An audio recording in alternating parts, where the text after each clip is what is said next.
Enquanto deixavam o escritório juntos, certo dia, Gary baixou o tom de sua voz em um tom de conspiração. E ele disse algo a Greg que alarmou o rapaz.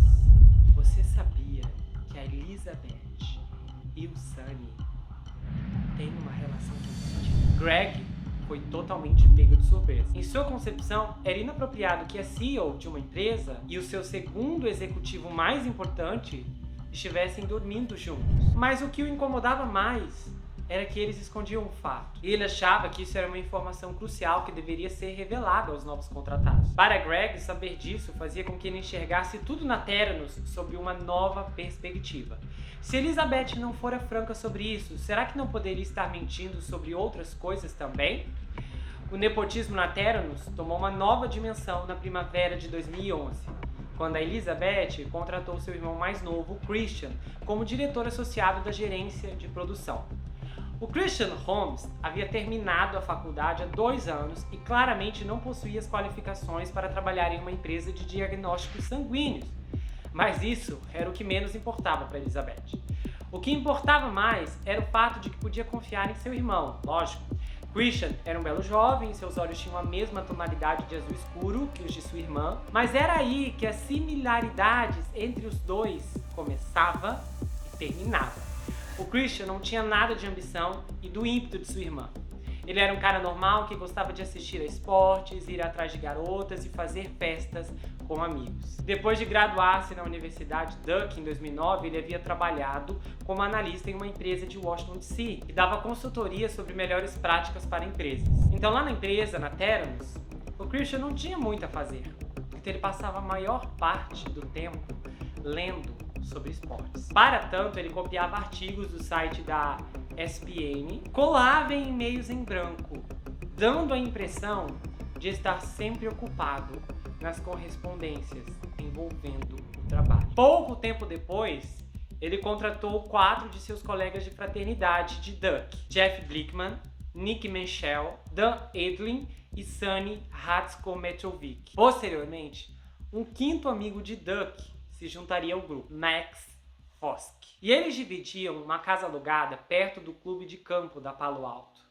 E dentro da Theranos passaram a ser conhecidos como Fritz Peck. Assim como o Christian, nenhum dos outros rapazes de Duke possuía qualquer experiência ou treinamento que fosse relevante para os exames de sangue ou equipamentos médicos. Mas a amizade com o irmão de Elizabeth os colocava acima da maioria dos outros funcionários na hierarquia da empresa.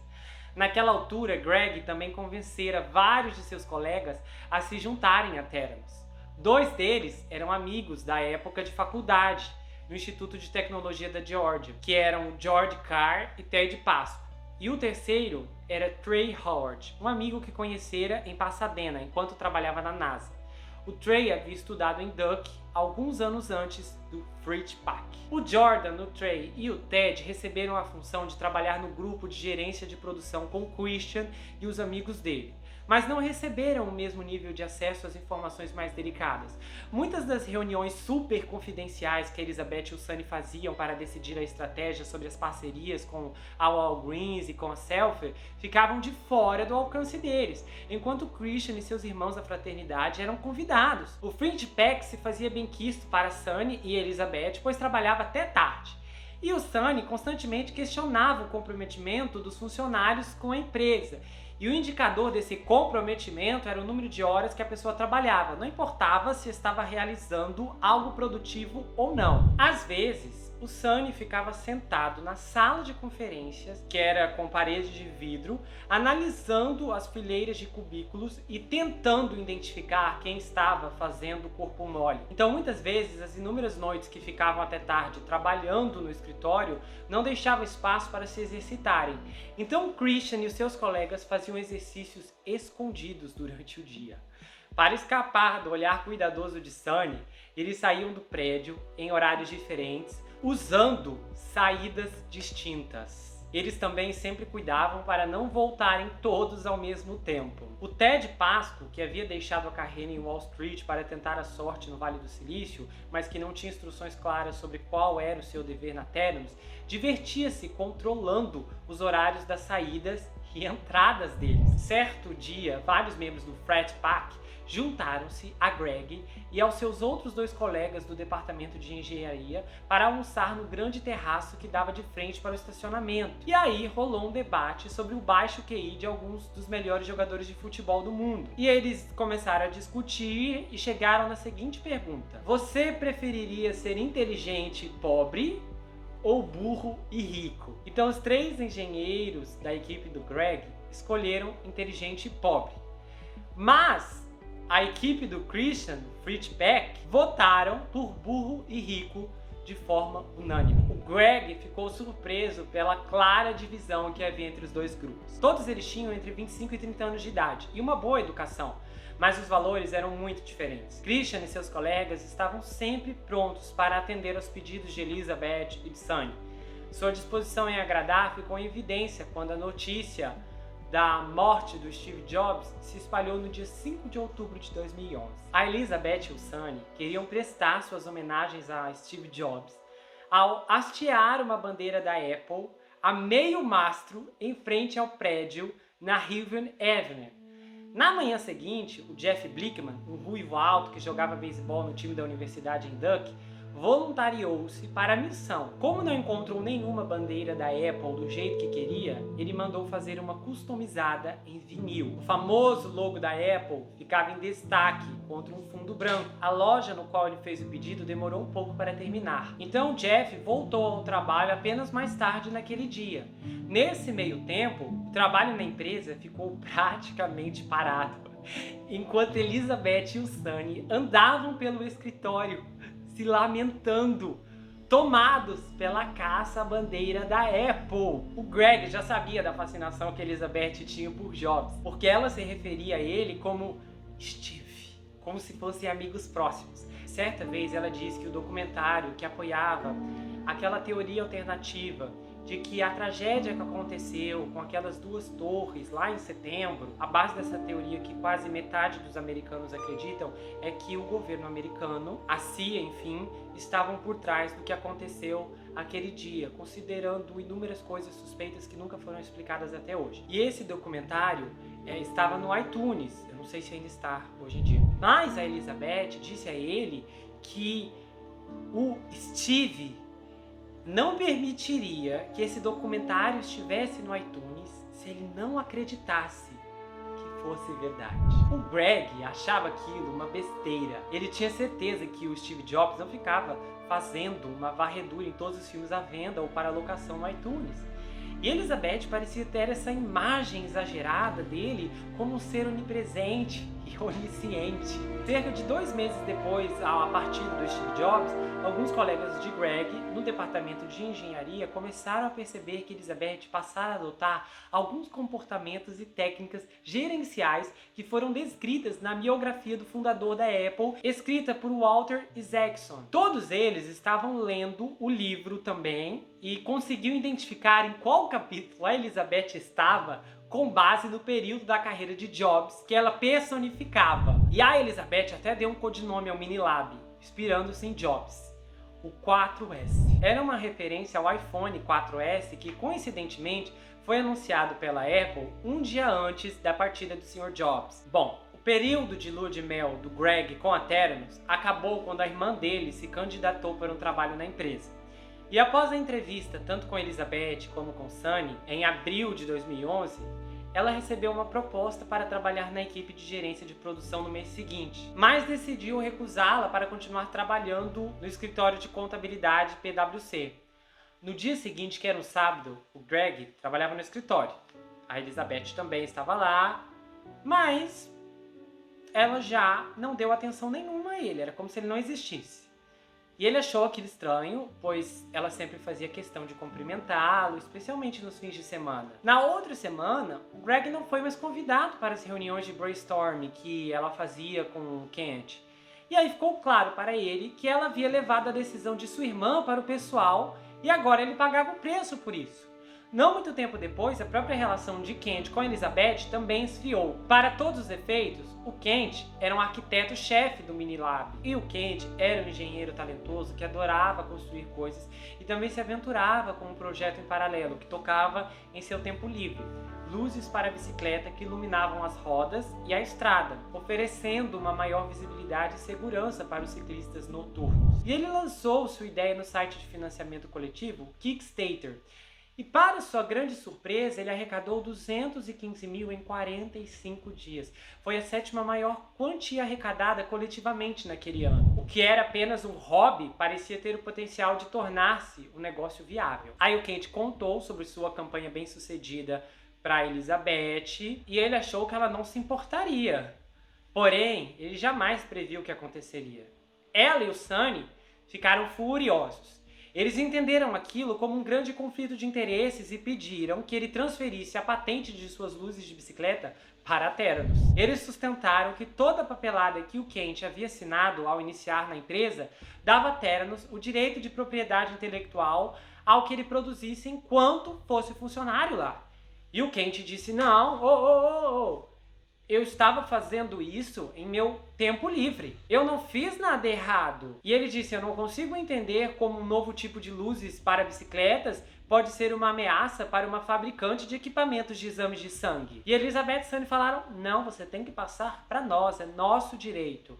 E reunião após reunião, eles tentaram convencer o Kent a entregar a patente. E eles aumentaram a pressão ao trazer o novo advogado sênior da Theranos, David Doyle, para algumas das reuniões seguintes. À medida que observava o desenrolar do embate, o Greg ficou convencido de que aquilo tudo não se tratava tanto da patente, mas era uma espécie de punição a Kent pela deslealdade percebida. A Elizabeth esperava que seus funcionários dessem tudo a Theranos, especialmente aqueles que, como Kent, ela havia confiado com grandes responsabilidades. Kent não apenas não tinha se doado por completo, mas havia devotado parte do seu tempo e energia a outro projeto de engenharia. Isso explicava o porquê ele não ia à empresa aos fins de semana. Então, para Elizabeth, o Kent havia cometido traição. No fim, eles fizeram um frágil acordo. Kent saiu de licença para tentar a sorte em seu negócio de luzes de bicicleta. Quando já tivesse mimado o suficiente seu projeto de estimação, eles teriam outra conversa sobre si e sobre quais condições ele poderia retornar. A saída de Kent deixou Elizabeth de mau humor. E agora ela vinha atrás de Greg e de outros para que eles segurassem a barra. O Greg também percebia um senso crescente de urgência no comportamento da Elizabeth e do Sunny. Eles pareciam pressionar a equipe de engenharia para que cumprissem um prazo que eles não comunicavam qual era. Então Greg pensou que eles deveriam ter prometido algo a alguém e que por isso a Elizabeth estava tão impaciente a respeito do desenvolvimento do Minilab. E o Greg era o que mais sofria com a frustração dela. Quando a equipe de engenharia se reunia semanalmente para as atualizações de status, ela iniciava as reuniões encarando-o silenciosamente, sem piscar, até que ele quebrasse o gelo dizendo educadamente: "Olá, Elizabeth, como você está hoje?" Ele começou a tomar notas detalhadas do que era analisado e concordando em cada reunião para que pudesse usar como referência na próxima semana, deixando suas emoções de fora daquilo. E por diversas vezes a Elizabeth descia à oficina dos engenheiros e ficava inspecionando Greg enquanto ele trabalhava. Ele a cumprimentava com educação e voltava ao seu trabalho em silêncio. Era uma espécie de jogo estranho de poder, no qual ele estava determinado a não se intimidar. Certa tarde, a Elizabeth chamou a sua sala e disse: "Olha, eu percebo e sinto um cinismo da sua parte." Após um longo silêncio, do qual o Greg se segurava para não dizer a ela que estava certa, ele decidiu inventar uma grande mentira esfarrapada. "Na verdade, Elizabeth, eu estou chateado porque o Sunny havia recusado vários candidatos que eu considerava estarem muito bem qualificados. E eu gostaria que fossem contratados pela empresa." E a Elizabeth aparentemente acreditou nele, porque seu alívio foi perceptível. Aí ela falou: "É que você precisa falar com a gente sobre essas coisas." Em uma noite, durante a semana, em dezembro de 2011, a Theranos fretou vários ônibus para transportar seus funcionários, que agora somavam mais de 100, para a vinícola Thomas Fogarty, em Woodside. e era o lugar favorito de Elizabeth para fazer eventos corporativos. O prédio central da vinícola e as demais instalações foram construídas sobre colunas na colina, de modo que ofereciam vistas panorâmicas das vinhas em curva da propriedade e do vale. A ocasião era a festa de Natal que a empresa fazia todos os anos. Enquanto os funcionários bebiam seus drinks de open bar dentro da instalação central da vinícola, antes de se sentarem para o jantar, Elizabeth fez um discurso. O Mini Lab é a coisa mais importante que a humanidade já construiu. Se você não acha que isso seja verdade, saia neste momento. Quando ela disse isso, ela jogou um olhar sério sobre a plateia. Todos precisam trabalhar o mais humanamente possível para entregarmos o projeto. Trey, o amigo que Greg conhecera quando morava em Pasadena e que havia contratado para Theranos, cutucou o pé do Greg e os dois olharam-se em consentimento. O que Elizabeth falara há instantes confirmava a psicoanálise que haviam feito de sua chefe. Ela via a si mesma como uma figura histórica mundial, uma Mary Curry dos dias de hoje. E eles voltariam à vinícola Forgate dali 6 semanas para comemorarem a parceria com a Safeway. E em pé sobre o deck do open bar da casa de eventos, Elizabeth discorreu para os funcionários por 45 minutos. E como cair da neblina, a cena parecia-se como a do general Patton, dirigindo-se às suas tropas antes da chegada dos aliados. E a Elizabeth disse: "A vista deslumbrante perante vocês é apropriada, porque a Theranos está prestes a se tornar a principal empresa do Vale do Silício." E aí, no fim do seu enorme discurso, ela ainda disse: "Eu não tenho medo de nada." E aí ela fez uma pausa e acrescentou: "com exceção de agulhas." A essa altura, o Greg já estava totalmente desiludido e resolveu ficar apenas mais 2 meses, até que suas opções de ações ganhassem os lucros de um ano de aniversário desde que fora contratado. E ele tinha participado recentemente de uma feira de profissões na universidade onde estudara, a Georgia Tech. Como expositor da Theranos, não conseguia falar bem da empresa aos alunos que paravam em seu stand. Em vez disso, ele dirigia seus conselhos sobre as vantagens de uma carreira no Vale do Silício. Parte do problema era que Elizabeth e Sunny pareciam incapazes ou indispostos de ver a diferença entre um protótipo e um produto terminado. O Mini Lab que Greg estava ajudando a construir era um protótipo, nada além disso. Ele precisava ser testado cuidadosamente e ajustado, o que exigiria tempo. Muito tempo. A maioria das empresas fazia 3 ciclos de protótipos antes de comercializar o produto. Porém, o Sunny estava fazendo pedidos de componentes para construir 100 mini labs, com base no primeiro protótipo que não foi sequer testado. Era como se a Boeing construísse um avião e, sem fazer um único teste de voo, dissesse aos passageiros: todos a bordo. Uma das dificuldades que precisaria ser resolvida por meio de testes extensivos era a térmica. O que acontecia ao concentrar tantos instrumentos em um lugar pequeno e delimitado era que variações imprevistas de temperatura eram instituídas, o que poderia interferir no processo químico e acabar enganando a performance do sistema como um todo. E o Sunny parecia achar que era só colocar todas as peças em uma caixa e ligar para que tudo funcionasse. Se apenas fosse tão simples assim, o Greg ficaria muito aliviado. Mas a certa altura, o Sunny levou Greg e um engenheiro mais velho chamado Tom Brummett para a sala de conferências com paredes de vidro e os questionou sobre a dedicação que dispunham. Greg sempre se orgulhou de nunca perder o controle, mas dessa vez ele perdeu. Ele se curvou ameaçadoramente sobre a mesa da sala e sua silhueta enorme e musculosa elevou-se sobre Sunny. "Pelo amor de Deus! Estamos ralando pra caramba!" O Sunny tomou um susto e ele se retraiu. E ele: me desculpa. Só que o Sunny era um tirano. Ele demitia as pessoas com tanta frequência que o fato criara uma rotina por si só no galpão do andar de baixo. John Fanzil, o afável gerente de cadeia de suprimentos, trabalhava lá embaixo.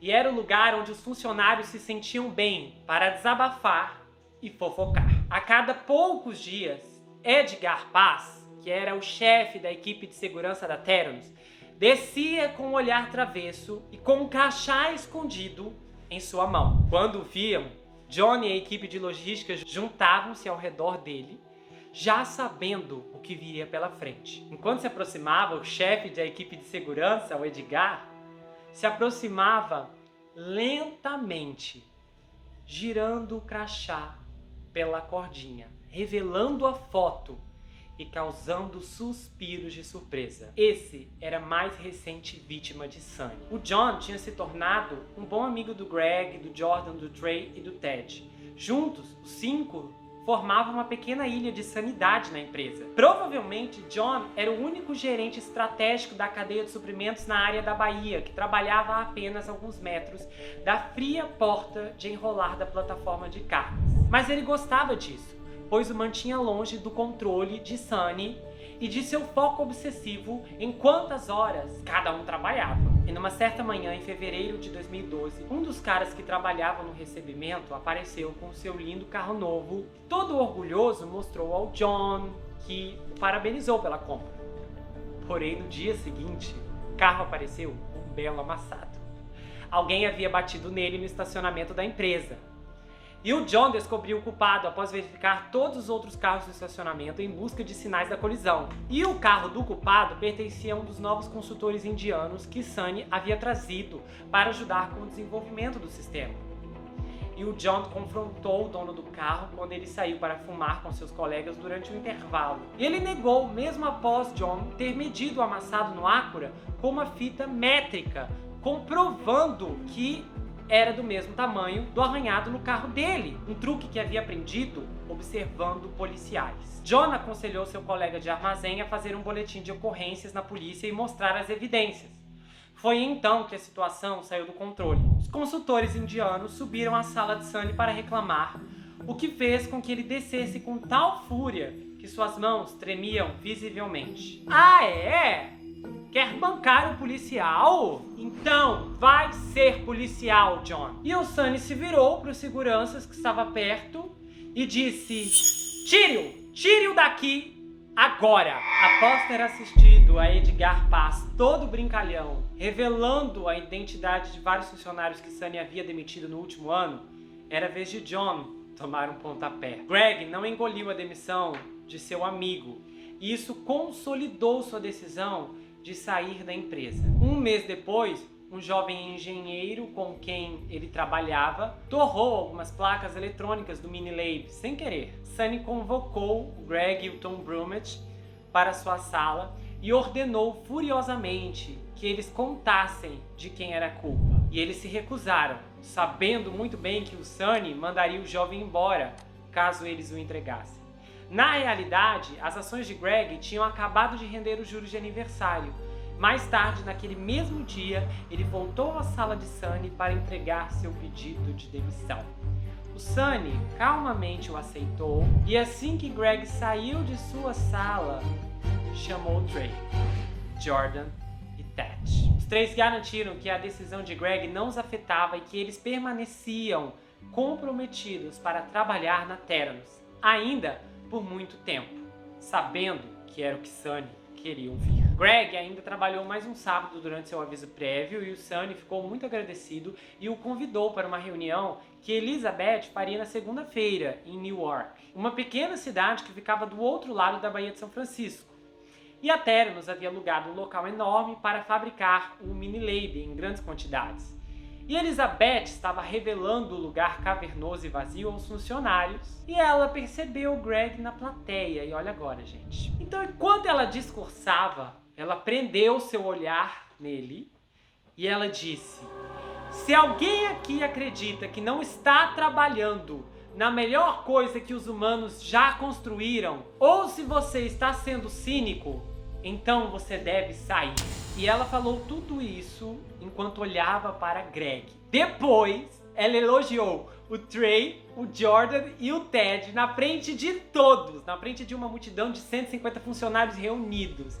E ela poderia ter mencionado o nome de qualquer outra pessoa, mas ela escolheu elogiar as 3 pessoas que ela sabia ser amigos dele. Era uma última repreensão em público. Nos meses após a saída de Greg, a porta de saída da Theranos não parava de abrir. Um dos incidentes mais surreais aconteceu com um engenheiro de software, um homem fortão chamado Dale Barnell, ou Big Deal, como costumavam chamá-lo. Ele havia sido piloto do helicóptero dos Marines, o corpo de fuzileiros navais dos Estados Unidos, e o Sonny ficava no pé dele, pois achava que ele não estava trabalhando horas suficientes. E até foi verificar as entradas e saídas do Big Deal nas gravações das câmeras internas e o confrontou em uma reunião em sua sala, alegando que as gravações mostravam que ele trabalhava apenas 8 horas por dia.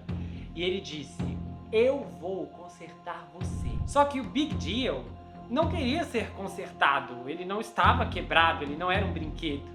E logo após a reunião ele se sentiu tão afrontado com o que Sonny disse que ele decidiu enviar um pedido de demissão por e-mail. E ele encaminhou esse e-mail para a assistente da Elizabeth. E ele não obteve resposta e continuou trabalhando diligentemente durante as 2 semanas de aviso prévio. Então, numa sexta-feira, às 16 horas, Big Deal juntou seus pertences e caminhou em uma direção à saída. E de repente, o Sonny e a Elizabeth vieram correndo atrás dele. Eles queriam que ele assinasse um acordo de confidencialidade antes de sair, eles disseram. E o Big Deal recusou-se. Eles já assinaram um no momento de sua contratação e, além disso, eles podiam ter agendado uma entrevista de saída durante as 2 semanas de seu aviso. Agora, ele era livre para fazer o que quisesse e era o que faria. E então, ao manobrar o seu Toyota amarelo, o Sonny enviou um segurança para tentar impedi-lo. E o Big Deal ignorou e foi embora. Pois então, o Sonny chamou a polícia. 20 minutos depois, uma viatura estacionou silenciosamente ao lado do prédio com as luzes desligadas. E o Sonny estava totalmente agitado e ele disse ao policial que o funcionário havia pedido as contas e tinha levado propriedades da empresa.